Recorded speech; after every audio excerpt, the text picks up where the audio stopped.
Awesome. You're awesome. So, hey everyone, here on the MagMod page and in the community, I am super excited. First off, I hope you guys have been enjoying this week. I've been seeing some incredible photos with the gel challenge that we've been doing this week in the community, and we shared a few on Instagram.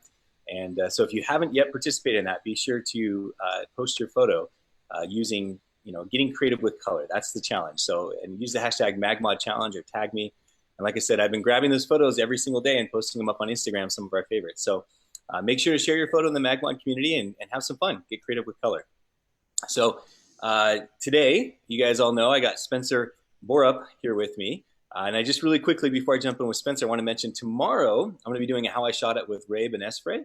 And then Friday, we have an incredible group of photographers. There's going to be 10 of us. We're going to be chatting as well. So each and every day, as you're spending your time at home, social distancing yourself from everybody, be sure to join us here in the MagMod community at 10 a.m. Pacific Standard Time, 1 p.m. Eastern Standard Time.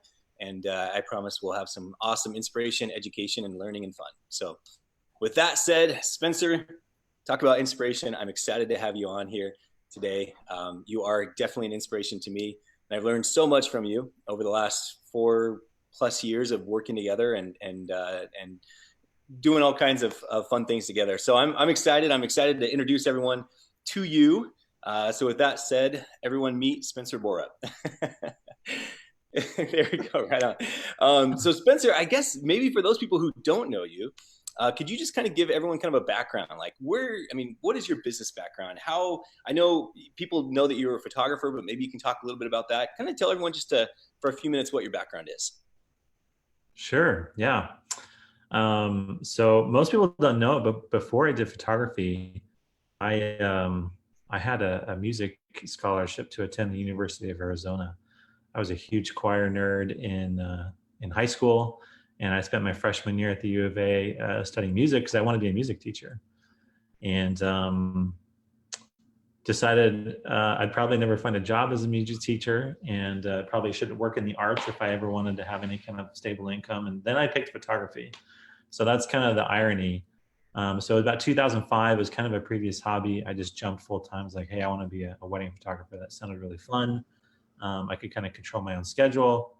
I loved the idea of just creating really cool images. And that's kind of what drove me. My grandpa started and ran his own successful company. My dad did for over 20 years. He still kind of runs his own company. And so I saw the benefits of kind of being self-employed, and I decided like, hey, that's what I want. I want all the same benefits of kind of freedom of your time. That's the allure of running a business, is you'll have freedom of time, but sometimes it ends up consuming more of your time if you let it. That's the trick. But I love it. I like to say or joke here at the MagMod office that I've never worked for anyone else. So that could be a blessing. It could be a curse. I know it can be frustrating for many of the team when I think differently. It's like, well, I've never worked for someone, so I don't know those consequences, or I've never been through that kind of experience as an employee because I've never worked for someone else. So in 2005, I started my photography business, and by 2008, I actually went full time. I left, worked for my dad. That was kind of the only job I ever had. I did graphic design for his small printing company, and I was doing so well in my photography business that I decided, all right, I want this to be full time. I want to jump in and make this kind of a successful career, and that was in July of 2008. And I think we may touch on this a little bit later, but that was like 3 months before kind of the housing crash and the stock market crashing. And so now it was really up to me to kind of provide for my wife and myself. And obviously I was blessed through that time, but that's kind of where my background really started, is 2006, and did photography. And then in 2008, I started a company called Presettopia. I was kind of one of the first people to really offer Lightroom presets online. So this is over 12 years ago now. And I don't know why I did it, other than people kept asking me about how I was doing my editing. I was on a popular forum called Fred Miranda. Shout out to Tony Hoffer. He's going to be on Friday, so come listen to him. He's a good friend of mine. That's kind of where we got connected. But I started a small online e-commerce company called Presettopia. And I was hoping I was going to sell like $500 or $600 worth of presets. I just wanted to make some side money through this recession. and it turned out it just exploding kind of immediately. And so that was kind of a pretty cool journey for me. But then obviously in 2009 through 2011, photography business kind of kept becoming more and more successful. And then did a couple other projects, did another one with Tony called Photographer Workflow. We're kind of speed demons on the post-processing with our photography stuff. And so we kind of joined and made a physical DVD that we mailed all over the world about how you could be quicker in Lightroom and why investing in efficiency would eventually pay off in the end. And so that was a fun journey. We did that for a few years. And then I launched a program that is kind of self-taught through my photography business called Salesographer. And this was like just kind of training. It was an ebook and a set of videos on how to sell your photography. And that was something I was doing really successful. I was consistently getting $2,000 to $3,000 per portrait session, senior portraits. And I loved doing portrait sessions because they were kind of so consistent, and the ability to kind of sell those prints and have it be something that they actually loved and enjoyed, and they looked forward to kind of investing in those in the artwork was something I learned I was doing really well, and most people didn't. And so I decided to kind of put together a small program.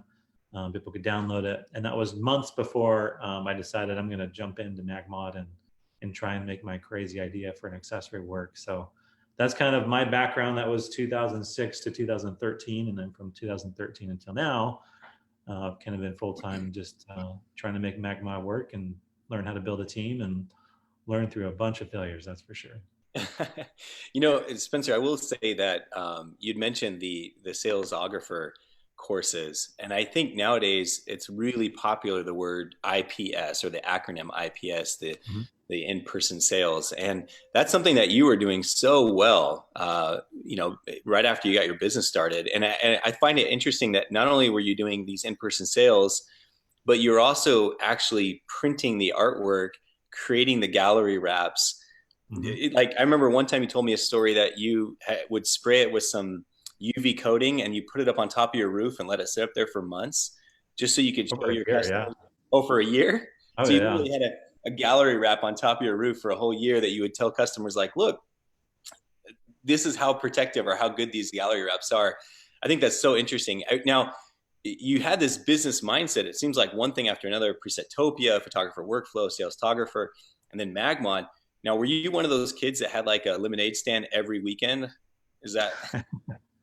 No, I never had any prior business experience. Obviously, I worked in my father's business as a young kid. It was a printing company, so he would print like flyers, and we'd stuff them in envelopes, or we'd do business cards, and we'd do mailers, and so I would go in and kind of just, you know, as like 11, 12 years old, and just like take stuff home, like, hey, I'm going to stuff envelopes all day, and I'd get like 10 cents a piece or something like that. And so I had experience to a very entrepreneurial environment where, you know, it was a very small company. They're trying to make it work. But I never started anything until I did my photography business in 2005. But I can think back many times as a kid when I'd be thinking of ideas like inventions, like, oh, it'd be so cool to have X, Y, and Z. And I'm sure many of us do. But for some reason, that's just kind of how my mind works. I like to tinker in new things and try new things and see if there's any possibility that it could be interesting or provide value to someone. So with that in mind then, Spencer, before we jump into some of these other questions regarding just kind of the business inspiration and things, I know we kind of pre-discussed a few things, and I'm super excited for, you know, some of the advice and words that you have to share.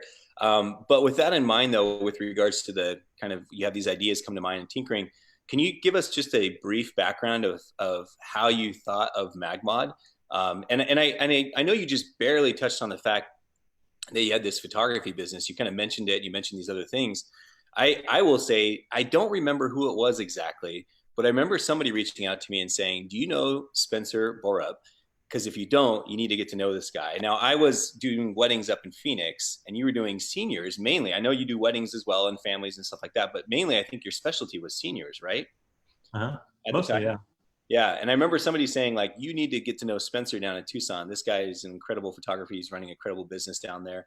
And I was like, all right, I'll definitely get a chance, you know, I'll get to meet him someday. And I think I don't know if we even met before then, but I think it was after you started MagMod. But I guess I want to bring that up because I think people need to know that like you are literally walking, and many of the people that are watching this show right now are photographers. You've walked in those shoes. You know what it's like to run a photography business. But I'm curious now. You're running this business. You have sales photography. You have these different things going. What? How did MagMod come to mind? Like, what made you come up with this? Mag grip and mag grid and things like that. What was going through your mind when you invented it?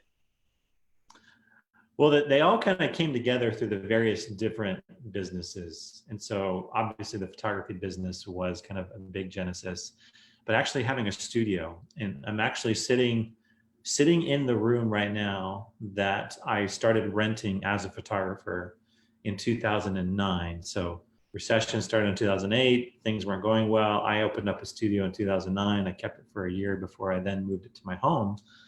But in my studio, I had huge prints that were all kind of floating away from the wall. I loved that look. And they were floating because I made this little system where you could mount them magnetically. So imagine kind of the big kind of foam board, like nicely trimmed, kind of inch thick foam board. And I just wanted to mount them magnetically so that when different clients would come over, whether that was someone for family portraits or senior portraits or wedding, I could just quickly swap out all of these pictures that were floating on the wall to wedding images or senior portraits and things like that. And so I had some experience with magnets in the photography business purely on the studio presentation ability. But I can pinpoint the exact wedding I remember shooting. There was 2 weddings in the spring of 2013. So March and April. I only did about 12, maybe 13 weddings a year. So I wasn't shooting nearly as much as many people do because I was doing seniors and families quite regularly. But I remember one wedding in particular, it was all in this big ballroom that didn't have super high ceilings like a lot of the resorts typically do. Yeah. And it was a Hispanic family wedding. There was probably at least 500 people there. There was a ton of people. And they had this huge live band that had come up from Mexico, super amazing band. And they had all these lights set up around the dance floor. And I was struggling to, one, combat against the lights that the DJs and the band brought, because they're super bright and they got different colors. And like every photo you were going to take is going to have these blotches of different disco colored patterns on them. And that's just, no one wants to look back on their wedding photos and just see, oh, it was just a bunch of disco colored lights all over the place. Be reminded that your DJ brought a bunch of lights with him. Yeah. Super awesome band though. Awesome wedding. But I remember I had to set up my speed lights. I usually had at least 2 on the dance floor, kind of in a cross pattern, but sometimes I'd set up 3. But then the color temperature was always off. And I remember trying to gel my flashes. I had little Roscoe strips that I'd tape some Velcro to or glue them. And then I'd put corresponding Velcro around my flash. And I wanted to gel it. And I'd lose my gels because they're just kind of crumpled up little pieces of plastic or film, and I'd keep them in my bag and invariably lose them by the end of the day because they'd either fall off or whatever. But then because the dance floor was so big, I was trying to grid my light at the same time. And so I was using Honnold grids at the time, and I tried to kind of Velcro them on top of where the Velcro was for the gels. And it was just really frustrating. And I'm giving up, and it's like, well, I can pick one or the other. I ended up picking gels because the color temperature just needed it. And I remember kind of packing up that night, and I had these huge bulky grids in my side bag. And I'm like, I never even use these things anymore because they're such a pain in the butt. And went home, dropped my stuff off. Sometimes I'll just leave my gear in the back of my car in the garage. It's like I just came in. And then I woke up the next morning, normal day, normal time, this was probably a Sunday. And I remember waking up and just kind of laying in bed and thinking, I wish I could just stick a gel onto my flash, just like boop, and it's there. And that's where the idea of the magnetic gels actually came from. I was like, oh, wow, like stick like a magnet. That'd be really simple. And because I had kind of doodled or tinkered enough with magnets in my studio, putting them on the wall, I knew I could get really small magnets that were really strong. And that was like that flash of inspiration. And then as I was thinking about it, I was like, oh, the grids too, like because they're magnetic, you could stack them. And that was like, I was like, holy crap, like this is an idea that maybe is bigger than the ideas I had tried before. Like I knew the presets was pretty kind of finite. I knew the salesographer and kind of the workflow would eventually kind of be somewhat finite. But an accessory concept that was unique and innovative and patentable and had broad appeal, like that was really exciting for me. I always loved the business side of things more than necessarily the artistic side. I loved learning and growing as a photographer and being better as a craftsman. But I remember feeling like I got to a point where, okay, all the progress I'm going to make now is going to be fairly incremental, where I want to learn more on the business side and be kind of more business savvy. And so this was kind of that first time I felt like, okay, MagMod as a conceptual series of products could be something that has a lot of legs to it. It could grow, it could become something bigger than certainly myself, that's for sure. Yeah. So that's the initial idea, and that was in April of 2013. And I started working on Salesographer in May. In June, I launched it in kind of July or June, and then in July I decided I'm gonna this is my Hail Mary. I'm gonna see if I can make MagMod work. I had already talked with several of my friends, colleagues in the industry, and kind of proposed the idea that, like, yeah, that actually seems really cool. I would want to use it, so I hope you make it. And I had zero experience in manufacturing, zero experience in designing and engineering and CAD and 3D models. But because of photographer workflow, I had experience in shipping DVDs all over the world. I kind of knew some of the logistics. Having worked in my father's kind of printing company, I had a mentality of assembly line and manufacturing and how to be efficient. Presetopia taught me all about e-commerce, how to make online businesses work and how to keep things automated and track orders and get people their orders. So all of those previous experiences really helped me and kind of set me up to have kind of the foundational knowledge to just start a company like MagMod. And I was basically doing everything myself, but I started basically in July, and it wasn't until the end of October that I had finished everything I could do to get it ready for that very first Kickstarter campaign, where the rest is history from there. But it was in a very short period of time where all of that work kind of was done: the videos, the design and engineering, the campaign page, all that kind of stuff. I love that. Micah had a question in the community about kind of where did you get the experience, or where did it come from regarding the manufacturing and things like that. And I think what it really boils down to is you had all these little experiences that added up to something bigger for you. And oftentimes in life, we don't even realize that all these previous experiences, how far we've grown or how big we've gotten because of it. And I think this leads great into a conversation that I know is something that you've brought up numerous times, and whether it be meetings at MagMod or even just some personal conversations, that whole concept between gap versus gain. Do you mind if we kind of talk about that a little bit right now? I think it would be fun for you to kind of explain to people what it is, and then kind of tie into maybe some of the things that you just discussed. Cool. There's a principle I've been learning from a great entrepreneur coach called Dan Sullivan. He's been teaching entrepreneurs how to be better entrepreneurs by practicing different ways of thinking, questioning yourself, and using those as ways to kind of up-level yourself. Anyway, he's written dozens, if not 100 different books on how to kind of think differently. And anyway, Dan Sullivan is a great author. Check out some of his books online. But I believe one of them is actually called Gap versus the Gain.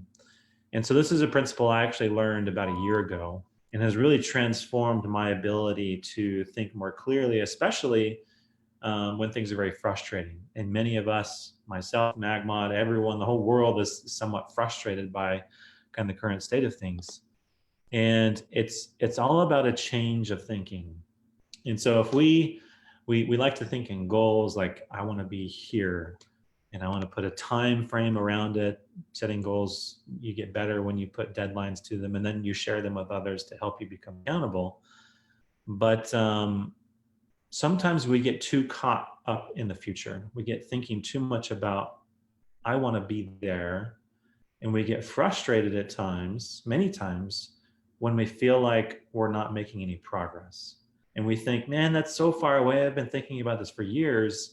And we allow ourselves to get frustrated. And I call that the gap, where we identify that point in the distance is that ideal state. I want to be there. I want to make X amount of money. I want to have this home for my family. I want to have this, whatever it is. That's kind of our ideal state. And we may set goals and then they kind of fall apart, or they fall by the wayside, and we feel like we're not making progress. And it's kind of coupled with an idea, as Dan Sullivan teaches it, coupled with the idea of like we're moving towards the horizon always. And we think once we get to that horizon point, life will be better. We'll be happier. But what we need to realize is when we get closer to that horizon point, let's say it's a small mountain we could see, we get closer to that horizon point, our horizon is constantly changing. And sometimes we don't realize it, but we've now set a new horizon point. It's like, well, I'm getting really close to this, but now I kind of want to go there. I want to go into this new direction. And what I've learned, that we get frustrated easily when we identify ourselves, we're in that gap zone, that place between now and that future ideal state, and we realize we're not there. But the real trick is we'll never get to the horizon point because the horizon point is always changing. And what's helpful to help us get moving forward better is to look backwards and measure the gain that we've had over a specific period of time. And now is a perfect time to kind of think back to 2008 when the big recession hit. We can all feel and know, all right, we've made tremendous progress in our own personal life and in our professional life.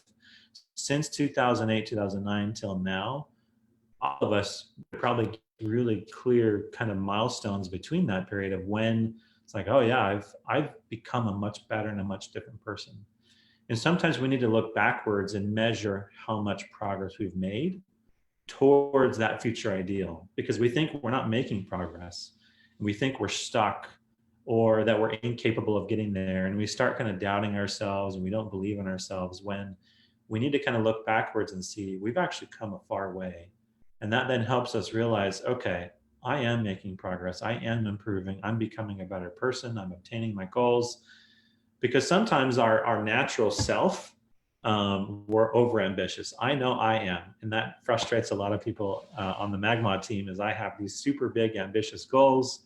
And so people are like, dude, what are you thinking, man? You're crazy. And it's like, sometimes you just got to dream big and pursue something that may seem impossible. But then you need to realize, okay, how do I measure how to get there? And that's kind of the hardest part of where am I at now versus where is that future state I want to be at? And that's where Dan Sullivan calls kind of living in the moment.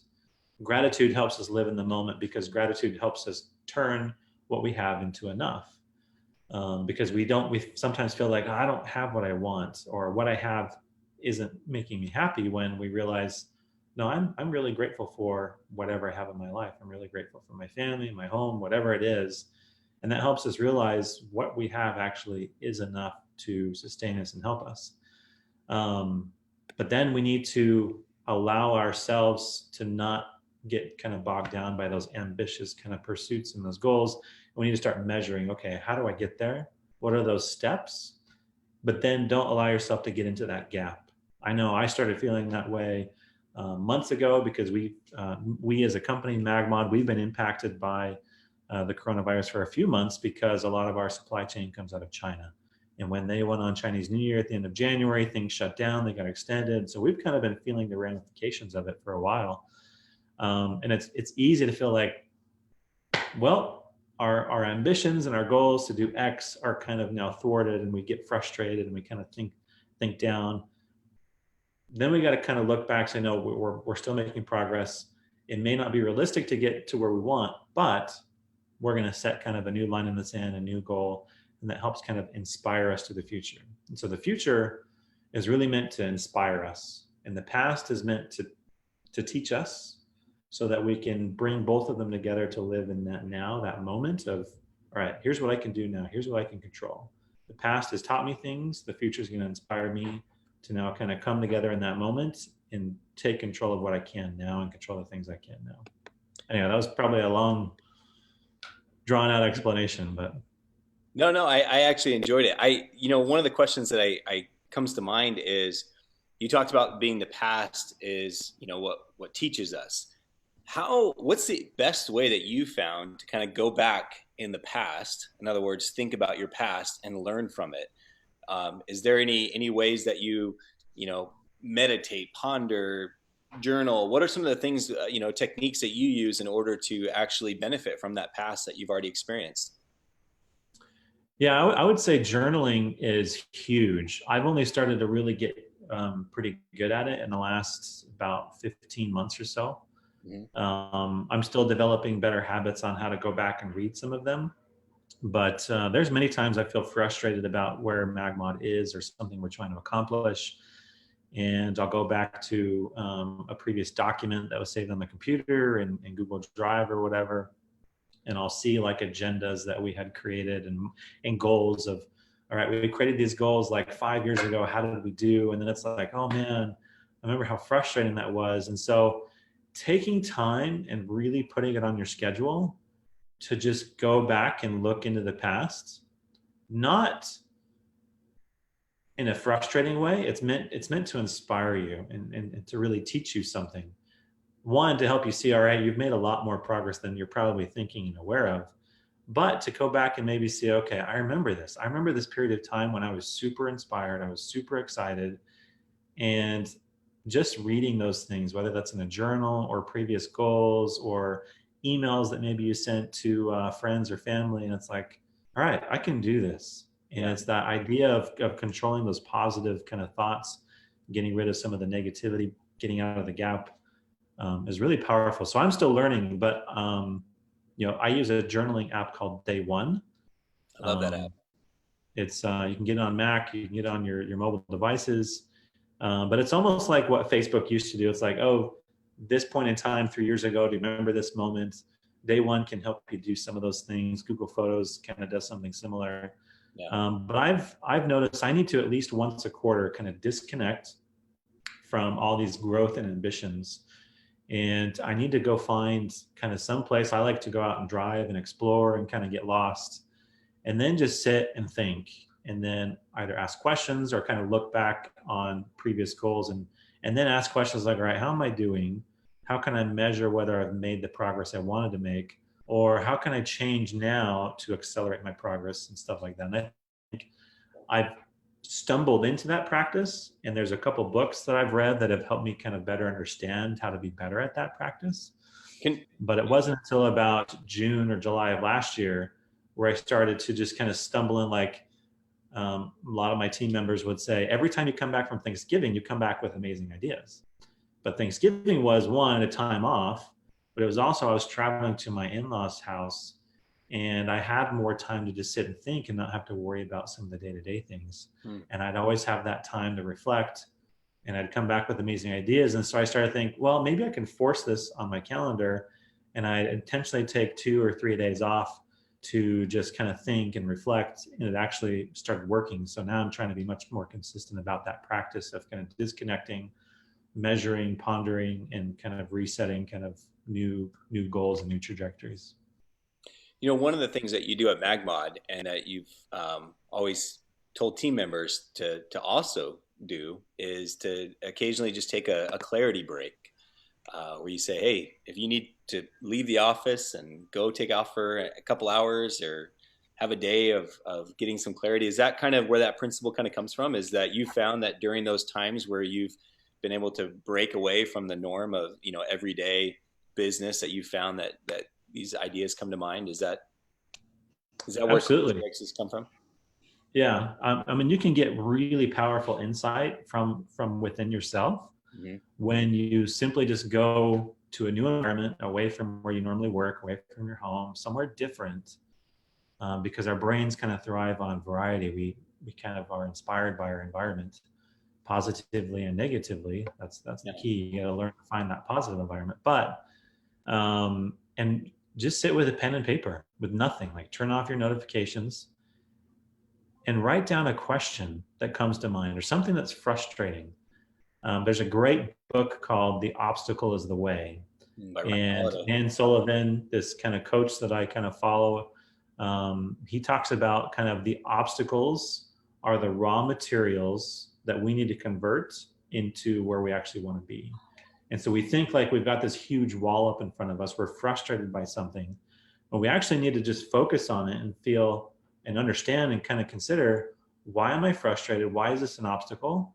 And how do I turn it into a pathway to success? Because obstacles really are the way for us to kind of exponentially kind of grow and improve. And so sometimes it's just sitting down, write down what's frustrating you, or have a question like, how could I make this better in my life? Or how could I get there quicker? And then you just write down the thoughts that come to mind. And there's something pretty cool and powerful about actually writing versus typing. For some reason, some people believe, I don't know if it's scientifically proven, the physical act of writing with your two fingers, your index finger and your thumb, there's so many kind of nerves endings in your fingers. There's something about that mechanical physical writing that allows it to kind of get more deeply embedded into your memory and kind of your cognitive capacity, whereas typing doesn't necessarily store it. Anyway, that's kind of something I found to be true, that writing really helps me get those insights out of, how do I overcome whatever's frustrating? How do I just gain clarity on something? How do I move forward? It's really powerful. I love that. So Spencer, taking some of this that we just talked about and kind of summarizing it, I guess, because I think you've shared some really good points. You know, that this whole principle of gap versus gain. You mentioned some books, or at least you said you had some favorites, and I would love to actually ask you that a little bit later. But I'm curious, if I take all this information, how can we apply it, or how can photographers, those watching right now, how can they apply it to themselves during this current environment that we're all living right now with this pandemic and everything that's happening? You know, what's some of the advice or maybe lessons that you've learned in your trials and things that you've gone through? What is some of that advice that you've learned or you picked up that you would encourage photographers to do right now for themselves? That's a great question. The first thing that really comes to mind is, which I've kind of already mentioned, is the power of gratitude. Mm-hmm. I've learned, or I practiced a habit kind of a year ago, and was pretty diligent with it for a period of time, to just write down something you're grateful for every day. And maybe that's the first thing you do when you wake up and get out of bed. Starting your day right with that positive mindset is so powerful. It's probably the one thing I've learned in the last 10 years that has completely changed my trajectory of becoming who I want to become. But it kind of ties in with the gap in the game. Like, it's easy to feel frustrated right now, and or scared or worried because of financial concerns.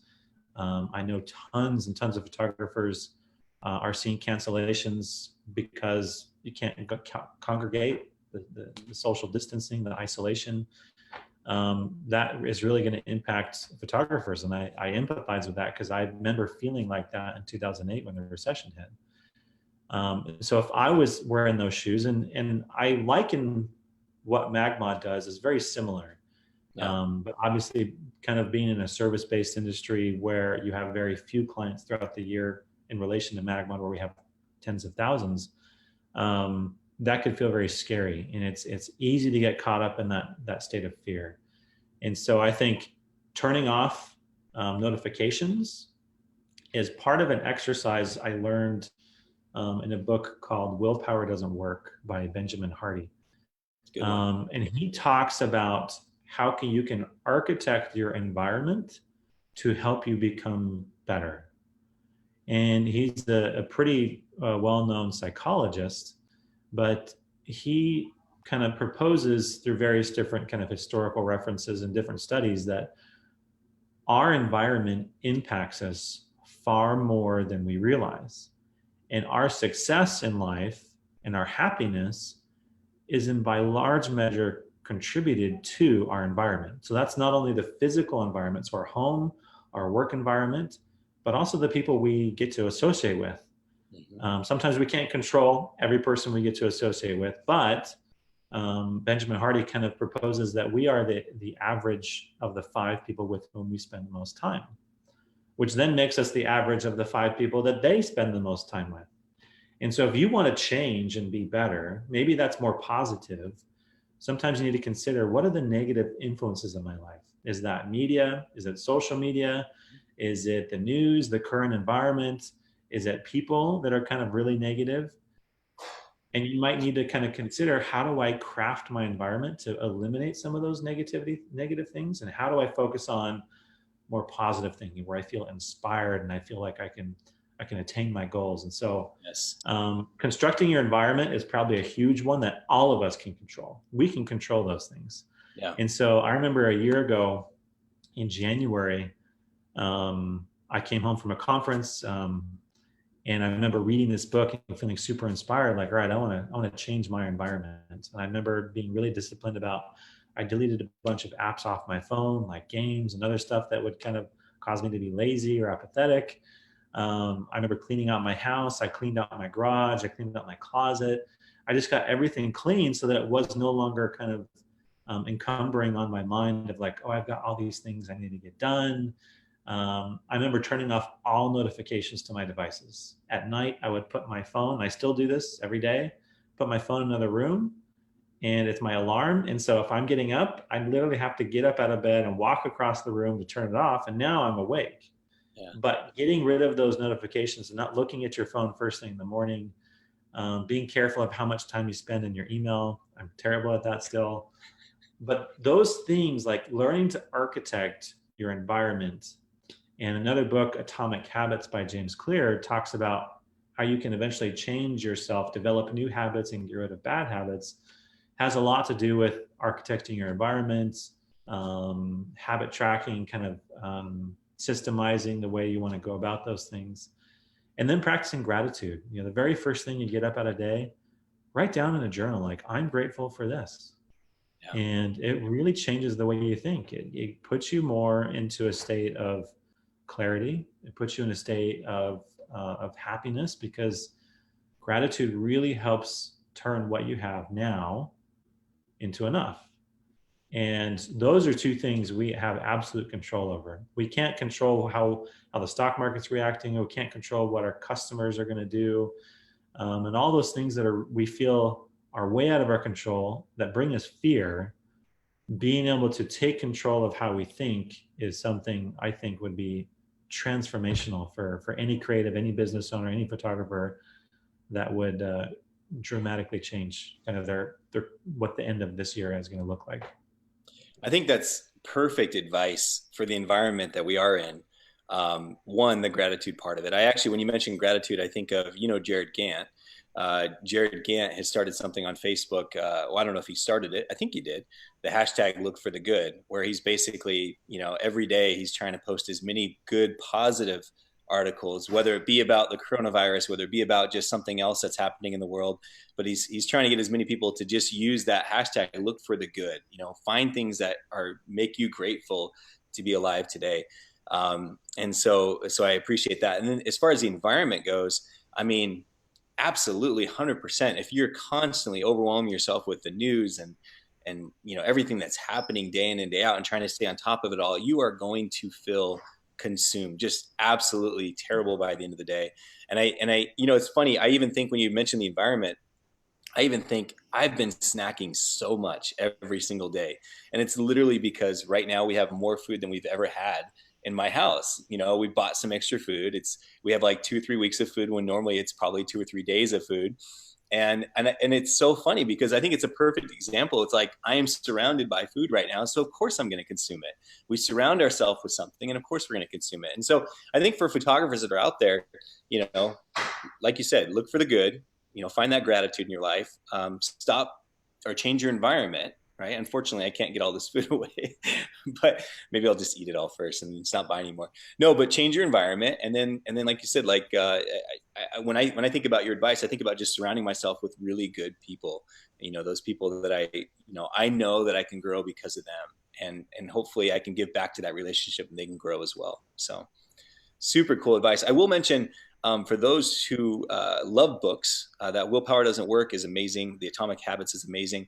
If for some reason you're not into books and you don't want to spend a whole lot of time reading those things, Benjamin Hardy, the author of Willpower Doesn't Work, has an incredible blog on medium.com. Just go to medium.com, search Benjamin Hardy. The guy probably has a good 1,000 articles up there. And I feel like every single time I read one of his articles, and they're like 5 to 10 minute reads, if even that, I feel like every time I read them, there's so much good information. I think Medium now limits you to a number of articles unless you purchase or something. I don't remember what there it is now. But the other one, James Clear for Atomic Habits, he has a fantastic email that he sends out. I think it's every Thursday, if I'm not mistaken. And I unsubscribe to everything. I think the only two emails I get still is the MagMod email that JD sends out and James Clear's email that comes out on Thursdays. He always includes 2 or 3 quotes and just some information from his book and Atomic Habits. Really phenomenal emails. So I'd encourage you guys to go check those out as well. So, in fact, Spencer, you mentioned the books. Do you mind if we just kind of dive into that a little bit more? You mentioned Atomic Habits. You mentioned Willpower Doesn't Work. Are there any other books that have really kind of stood out to you? Because I know that's something you and I both share, this passion for reading and learning from these types of books. What are some other books that you would recommend to photographers that you've enjoyed, that you've learned from? One that may be really pertinent right now in a time of kind of chaos and uncertainty. One of my favorite authors is Jim Collins. He wrote kind of what I consider the Bible of business principles, a series of 3 books. There's Built to Last, Good to Great, and Great by Choice. And the last one, Great by Choice, he has a couple other ones, but Great by Choice is all about how companies became great despite the environment around them. He wanted to kind of debunk the myth that some companies just get a lot of luck, or they're just lucky, rather than they have an opportunity to get more return on their luck. Because all companies get some fortuitous event, there's some kind of luck in the industry or something, but the greatest companies will capitalize on the luck. But there's other principles that you could learn to adopt that despite the uncertainty and the chaotic environment of things you can't control, you can still become great in your business because of it. So Jim Collins, Great by Choice. I believe it came out like 2011, 2012. I'm not sure. I've read it a few times. It's incredible. And we've mentioned it in MagMod tons and tons of times. Yeah, I mean, he has such an incredible research team between him and his group. Like the amount of research they've done on all the different companies is pretty phenomenal in itself. So yeah, I agree. So another principle that Jim Collins teaches he mentions it in Built to Last, but he mentions it more in Good to Great, is the concept called the flywheel. And about 9 months ago, kind of I and the MagMod team, we jumped heavily into understanding this concept of the flywheel. And the flywheel is simply the underlying logic of momentum. And momentum has become kind of one of those things that has really changed how I think about attaining to the growth or aspirations that I have, that it's so critical to have and build and maintain momentum.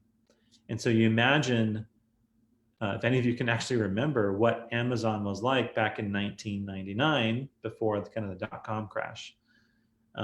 Most people just thought of them as like an online bookstore, and most of us weren't even shopping online at that point.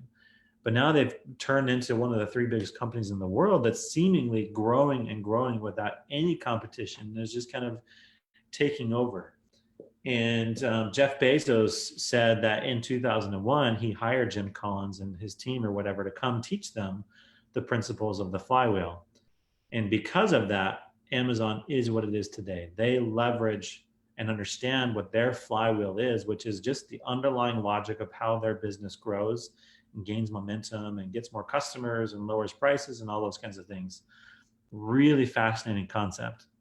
And when you think about the gap and the gain, and the future is meant to inspire us and the past is meant to teach us so that we can live in the moment, if we can start stacking moments together, that's when we build momentum.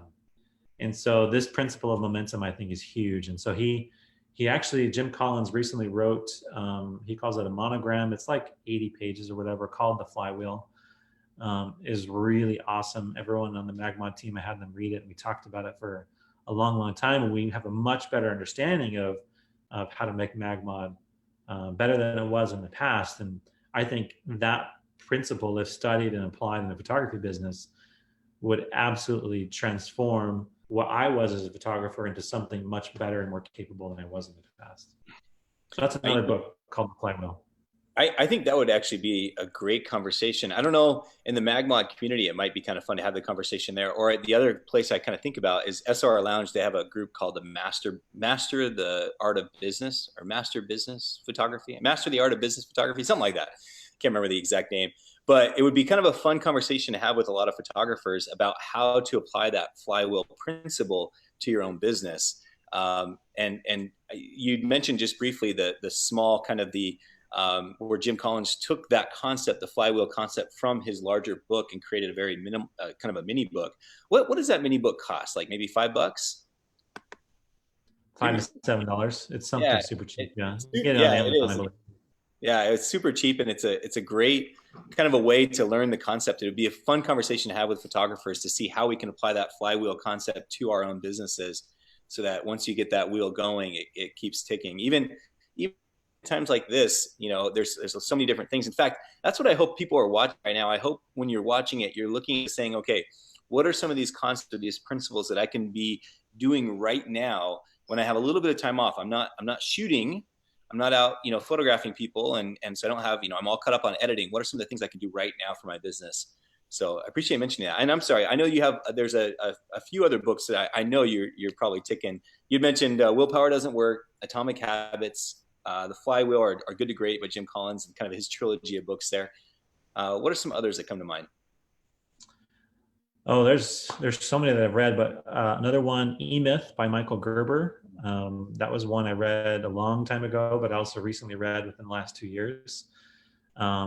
If you're an entrepreneur and you haven't read it, you really got to read it. Yeah. What I think it helped me see is you have to kind of think of business as kind of that franchisable model. And a franchise like McDonald's or Chick-fil-A or something like that, they have systems and processes that kind of ensure consistency and exactness relentlessly. And that's what makes those franchises grow and successful, is you can basically come in and say, boop, here it is, follow Yeah. all of these steps, do everything right, and you will be successful. And as a small solopreneur, a photographer, that's what I was. I was all by myself, essentially, learning to think about how to really build systems in your business. And it's not like, don't think of software or tools. Those are part of a system, but the system could simply be how you approach your pre-wedding kind of consultation. How do you approach everything all the way to delivery? How can you be ultra consistent and do it basically repeatable every single time? And then you get to a point where then you could plug in an associate photographer and say, hey, I've proven that this works. If I follow these steps, I'm going to get these results. And then you plug someone else into that process, and it kind of can continue. And even if you don't think you ever want to hire, staff or employees or anything like that, becoming really consistent then allows you to kind of shave down your time to only the things you absolutely need to do to get specific results. And those results may be certain profit numbers or revenue or whatever, or the result could be, I just want more time with my family. And sometimes we focus on things that we believe are going to make an impact rather than being able to measure what actually does make an impact. And once we can isolate those things, like here's the system, I do them step by step by step, that only takes me 5 hours a week. Now I've got an extra 10 hours with my family, or to go hiking or do something you love doing. It really gives you that freedom of time. And so E-Myth helps you see how to eliminate the mental block where you have to do everything. If you are in your own business, sometimes you kind of have to do everything, but it doesn't have to take all of your time though at the same time. Yeah. No, that systems is so important. That's one of the concepts that James Clear mentions as well. The other, if you don't mind, I want to throw two books out there that just kind of came to my mind. One, actually, I stumbled upon by accident. I still, to this day, have no idea how it ended up in my Audible library, because it's never a book that I would have purchased on my own. And I had asked my wife, I'm like, hey, babe, did you buy this book? And why is it here? And she had no idea why. So for some reason, Audible threw it in my library, and I decided to listen to it one time when I was driving. And I just absolutely love the book. I was going to see if I can pull up a picture of it, but I guess I can't. It's called The Worry Trick by David Carbonell. And it's so interesting. The book is about like anxiety and people that worry a lot. And I listened to this back in December. It wasn't just recently. but I've never really felt like I've had that issue in my life as far as worrying too much. In fact, I know you and we've talked about this. I'm kind of a quick start. I like to do things just really fast and almost not put too much thought into it and just take it on and go for it. And I think like I sometimes I don't overanalyze things, right? But when I listened to this book, it helped me to be able to empathize better more with those people that do go through that, and also even cope better with kind of the thoughts that are going through my mind now, again with the current situation that we're in, to kind of not have to worry about things as much, and how I can process these thoughts in my mind a lot better. So that's something I would definitely encourage people. And then one other book I want to throw out there, Spencer, that I think has been a lot of fun. If you're into history and business, kind of both, which I love both of those concepts. 33 Strategies of War by Robert Greene has been a really fun book for me, because I've taken some of the strategies, from these generals from Napoleon or whatever, and I've thought, okay, how can I apply that to my own business? And Robert Greene, he'll give you the history of and tell you kind of what happened in this war, this battle, and then he'll basically tell you how you can apply it to your life or your business. Some of it's a little bit ruthless, maybe, if there's a better word, but I still enjoy the book. I enjoy learning, how we can, again, kind of looking, like you were saying, looking back on the past. Maybe it's not my own past, maybe it's somebody else's, but I can still learn from it. So yeah, excellent. Do you mind, so I know we're getting close to probably wrapping this up, and I've already taken up so much of your time, but I would like to ask just a couple, maybe two more questions, and it's two things that I know that you're so good at. One is your daily habits. And I say that because I've looked up, we all find people that inspire us in our life. And, we've gone on hikes together, and I've talked to you about some of these things. And I've always just been admired your getting up early and the different things that you do in the morning. So I wanted to ask you that question so you can kind of share that with other people. Maybe what are some of those daily habits, things that you would encourage people to maybe take on, or things that have helped you in your life? Sure. I don't know if I have super consistent habits, but there's definitely practices that I've employed that have made a huge impact on my life, and most of them I still try to do. Probably the one that has really changed me, something I started back in January, right after I read kind of Willpower Doesn't Work, but it was something I knew I thrived on, is I would get up really early so that I could have time to think, time to kind of meditate, and really start my day off right. It's the idea that how you start your day is that first step of positive momentum. And if you start your day on a negative tone, it could actually set you in a negative spiral of momentum. And so regularly, I still get up about 5:30. About a year ago, I was getting up about 5 o'clock in the morning. So I have two young kids, two girls, 7 and 3. And when they get up, like you don't have time to sit and think and do any kind of work. Granted, I no longer work from the home like I did when I was in photography, but getting up really early is probably my one kind of trick to success. If I want to not have a great day, it's going to be, I'm going to wake up to whatever's reacting around me. And previously that was just my oldest daughter would just come into the room and she'd be up and it's like, hey dad, I want breakfast. Let's go get up. And it's like, all right, you're stumbling out of bed and you haven't had time to really set your day off right, which includes kind of a couple of steps. And I have a mentor that kind of taught me this, that was then reinforced in the book Willpower Doesn't Work, that you really got to start your day right. And that includes saying something you're grateful for. Like I just get up out of bed and I'll sit at the edge of my bed and it's like, what am I grateful for? And then I'll think, what is my purpose for today? What am I going to get done today? And does that help me live out my whole life's purpose? Do I still really want to do that today? And then it's really good to journal. And then I pray, I read scripture. I do that, 45 minutes in the morning, sometimes longer when I get up earlier. Sometimes I just naturally wake up and it's like, well, I'm just going to be up. So whether you do some of those things, all of them, I don't think is important as simply having a morning routine where you are in control of your mind and your body. I think that's the most important thing. Everyone, you'll see tons of stories on Inc.com or other TED Talks of like, oh, follow this person's morning routine or follow that one. I don't think that's quite as important as simply you have a routine and you stick to it. That's kind of one of those first habits. If you can really develop, to where it becomes just instinctual, I think is hugely powerful. Now it's like I just enjoy getting up early, but that requires me sometimes to make sure I go to bed on time. The past 2 weeks, I've kind of been staying up later, and I don't feel quite as energized in the morning, even though I'm still getting up, around 5:30. But I know from my own experience, when I am consistent with that, it is hugely beneficial and hugely impactful. So that's one of my habits. Reading scripture for me is huge. I try and be very regular about that. It changes the way I think. It's all about that environment where I'm the very first 2 hours of the day, I'm trying not to let any outside influences come into my mind. And I'm just letting my mind control my future and my ambitions rather than being influenced by the outside world. And so I'm just that time in the morning to just be yourself and to think, I think is hugely impactful. I think that goes along with just the other day I read Mark Cuban. Somebody had asked him what advice he has for small business owners right now. And Mark Cuban, he said, control what you can control.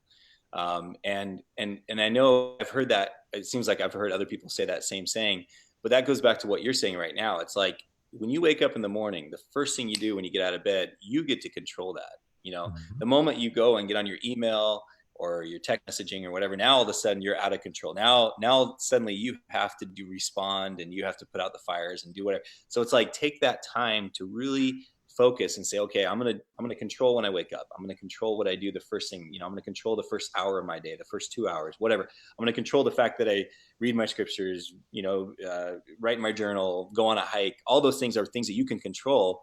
And I think the point of you saying that you wake up early to do it is because once everyone else is awake, suddenly you kind of start to lose some of that control a little bit. Suddenly you got to take care of kids or whatever. There's other priorities in life. And I like to, once you kind of believe in this statement of emails and text messages are other people's priorities. Hmm. And so how are you thinking and focusing on your priorities? What do you want to get done? What do you want to strive for? And if you're constantly being bombarded and actually responding to everyone else's priorities, you'll never find time to focus on your priorities, and you'll never achieve it. Yeah. And then when you go back and you start to measure, like, well, how far have I come in this year? And if all you've done is focused on other people's priorities, you'll probably realize, oh, shoot, I haven't come as far as I want, because you need to develop that discipline of what is it that I want most, and not let anything else distract you from that. So control what you control is 100% agree with that. Yeah. And you can control more than you realize. Fantastic. Thank you, Spencer. I appreciate that. I wanted to just throw at you some of the questions that came up in the community, if you don't mind. And then I would just like to kind of wrap it up towards the end here with maybe some final words that you have for the photography community. But so some of the questions, it looks like there's a few that have been coming up as we've been talking. But one of them that Chelsea Garner, she asked yesterday was, do you ever have time to do any photography for old clients? And do you miss photography that you used to do before, going full time with MagMod? Oh, yeah. Do I miss it? Yeah, there's many times I do miss it. Now, the mind-blowing part of this is I created MagMod because I wanted it. But then I never actually got to use it, because once MagMod started, it was like, I can't do photography anymore. I've got to focus on growing this business. So occasionally when we're doing like product photography in the studio, or we're going out and shooting some content and I get to tag along, I get to use MagMod. I'm like, holy cow, these things are actually really useful. Like, they actually have changed how easy it is to shoot. So I do miss it. And the times I have been able to use it, it's a lot of fun. But I also love kind of the future and the growth that I'm getting from MagMod. So there's things I do miss about it. I don't necessarily miss kind of the back end part of getting all the prints done, all the post-processing done. I love the creative and the interaction with the client. Everything else wasn't necessarily my thing. So occasionally I do miss it, but there's things I love about learning and growing new things that MagMod helps me feel fulfilled. I know you picked up one of those little Fuji cameras and you were having a lot of fun with that. So yeah, that's kind of my go-to travel cam, family cam, the little Fuji. So Sean Lara, he had the question about starting a business. He says, how do you go about starting a business that requires such a large investment in inventory or product? I would imagine it's not easy for a solo entrepreneur. What was your steps in that when you got started? I think the answer would be Kickstarter, right? I mean, Yeah, you Kickstarter get kind other of people helped to you. pay for it. What's that? You get other people to pay for it. I mean, I Yeah, don't say that as a comical, like making fun, but that's essentially what Kickstarter provided. yeah, That's why MagMod exists today, is because Kickstarter was that kind of medium through which people, you guys, photographers, customers, could say, hey, I'm willing to kind of back this campaign and give money up front so that they could place their order and then deliver it to me. And that's Kickstarter was part of that process because I was a Kickstarter backer to many campaigns before MagMod. So I was part of that culture. I was part of kind of what they were doing. And it was cool and exciting to really support brands or concepts or products that just seemed really fun.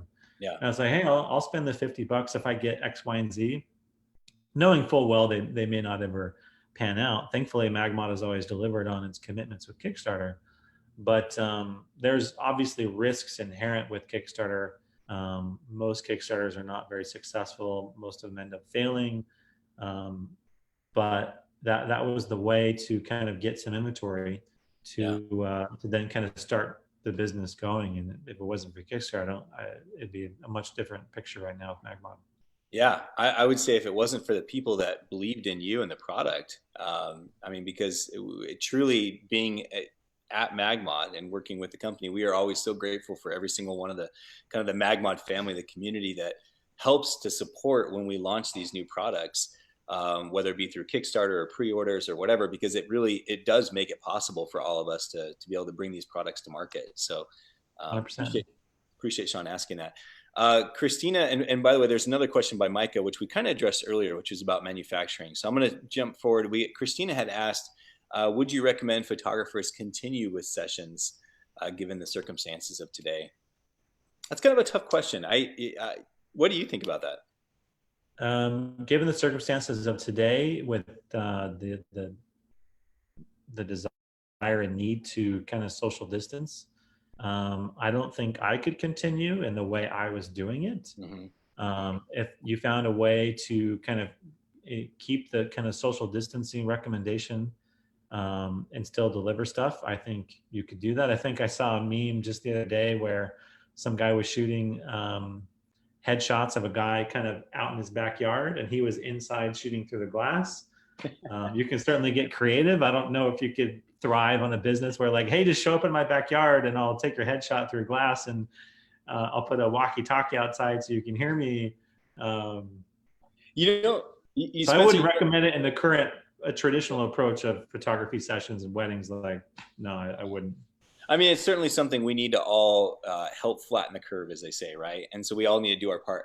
I will say, for those who are interested in maybe trying to find something, some way to, whether it be you just want to be out shooting or whatever, Sean LeBlanc up in Canada, what he posted on his Facebook was for any family that would like a picture, he is saying, to touch base with them, that he'll come over to their house and with a long lens, take a picture of their entire family out on kind of their front yard or their patio or whatever, have no interaction with them whatsoever.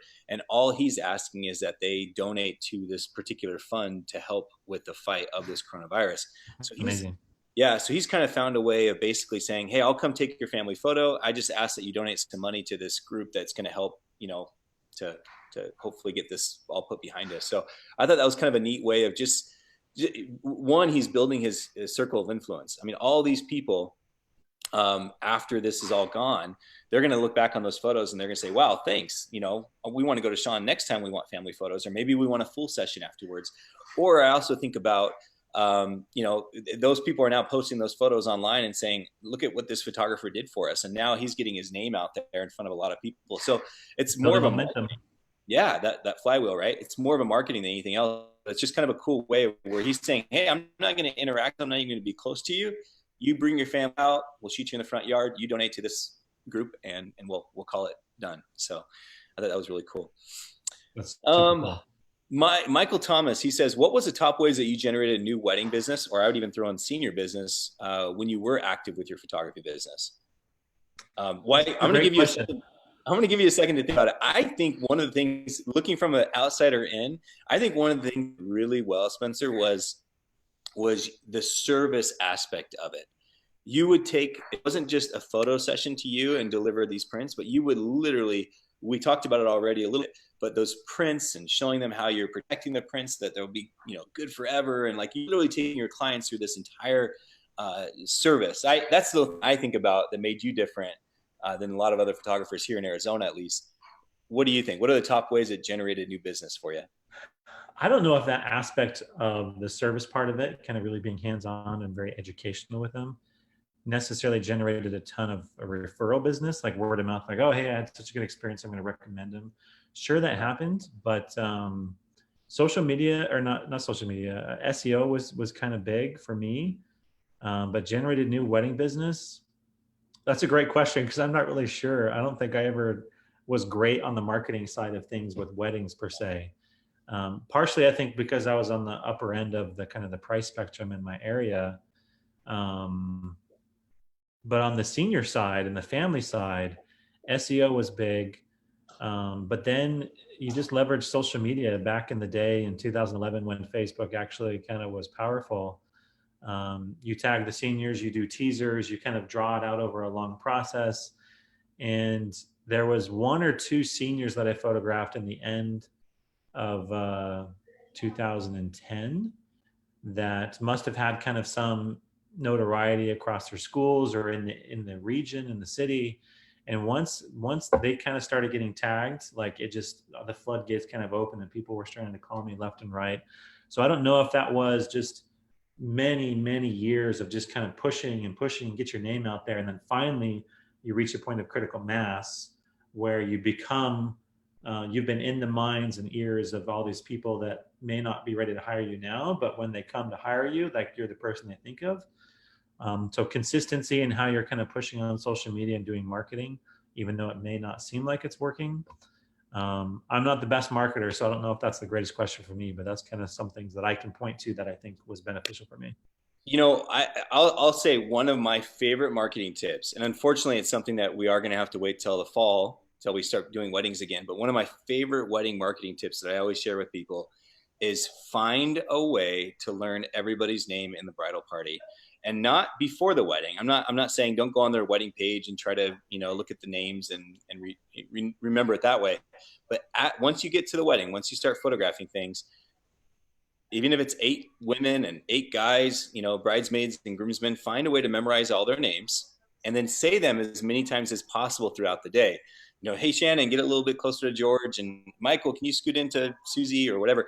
As you're saying their names, now all of a sudden you're their best friend. You're their friend. They know who you are. People love to hear their name. And so that's the one thing I always tell people is learn the bridal party's name, learn the parents' names, and use them as often as you can, even during the reception and so forth. I think it's something that's worked well for me, at least. So, Spencer, let's wrap this up. I want to just ask you just one final question, and that's mainly just, is there any last words of wisdom or advice or something that you would share with kind of this MagMod community, all the photographers that are out there? Anything that you would share with them? I've been asked a question like this before, and I tend to gravitate to the same answer, even after many years, is dream big. And then dream bigger than you think you thought you were dreaming. Because as I look back and I do that measure, the gain, how far have I come, I can think back to times in like the very onset of my career. It's like, oh man, if I could just shoot 5 weddings this year, it'd be so great. And then the next year, it's like, if I could shoot 20, and it's like, man, it'd be amazing if I did 10 seniors this year. And then you realize like, wow, you've actually obtained and achieved all of those things. And I remember thinking back then, what was big is now my current reality. And I know that if I think 5 years out, like what would be huge? Where do I want to be? What do I want to learn? What do I want to become? What would seem almost impossible, but close enough where you could almost feel it? Dream bigger than that, because you eventually accomplish what you put your mind to. Whatever you end up focusing on, whatever that North Star is, that point on the horizon, as you get closer, you get there, but then your horizon has changed. And so I think dream astronomically big, because you'll likely get to at least a third of that astronomical measurement. And that could be much bigger than just, oh, this would be cool. And you're kind of dreaming small. Not many people dream small, but that's kind of the phrase of like dream bigger than you realize, because I believe you'll eventually get there if you put your mind to it. We're You know, smarter than we realize. I appreciate that. I think oftentimes we do tend to dream smaller than we should. In other words, we can dream bigger. I like how you said dream big and then dream even bigger than that. I do want to mention something else that I think that we didn't really talk about, but something that I've always admired in you is how you tend to measure things. Like, and you and I have had this conversation, and sometimes you've driven me nuts with it, about how you're like, Trevor, you can measure everything. And I'm like, no, you can't. You can't measure. Yes, you can. You can measure everything. Do you think that principle or that concept you can also apply, to your life? This, I don't know. I mean, I'm not even sure I know the Absolutely. question. I guess I'm asking maybe what are some advice for people on measuring things in their life? Is it something they need to be doing, and how do you best do that? I mean, James Clear in Atomic Habits, he talks about habit tracking, and that's measuring whether you're being consistent or not.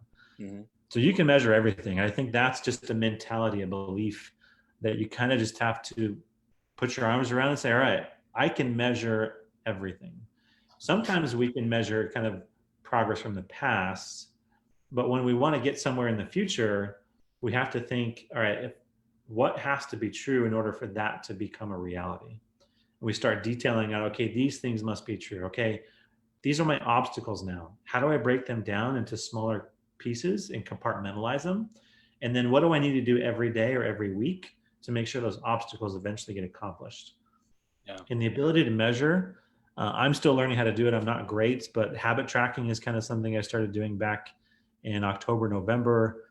I'm not great at kind of staying with it, but there was a period of several weeks where it's like, all right, I got up at X period of time, or something that helps me to be in control and kind of think big in the day is ironing my clothes the night before, because decision fatigue is a real thing.